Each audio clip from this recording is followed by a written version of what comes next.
reyestrga tushganmiz necha oy oldin. 4 oy oldin, 5 oy oldin. Şu akamiz chiqarib berishdi. Assalomu alaykum azizlar. Bugun yana bir akamizni ishlarini tugatdik.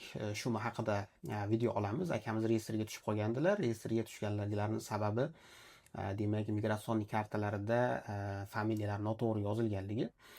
Hozir batafsil o'zlari aytib beradilar. Aka, o'zingizni tanishtirsangiz, qayerdansiz, kimsiz? Men Do'shan Izzat Qoraqalpog'iston Respublikasi Tog'adash tumanida turaman. Reyestrga tushganmiz necha oy oldin. 4 oy oldin, 5 oy oldin. Shu akamiz chiqarib berishdi.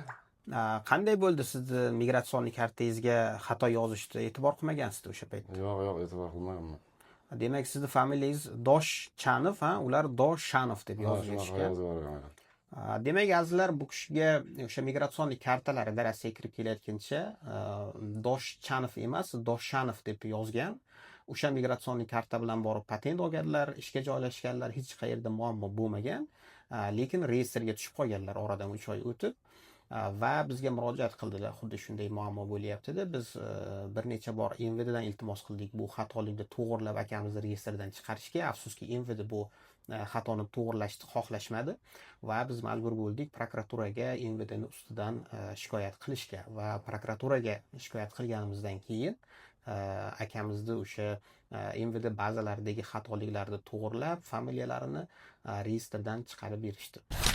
Agar sizda ham xuddi shunday muammo bo'ladigan bo'lsa, migratsion kartangizga familiyangiz, ismingiz yoki otchestvangiz o'sha otangizning ismi noto'g'ri yozilib qolganligi uchun reyestrga tushib qolgan bo'lsangiz, albatta bizga murojaat qiling.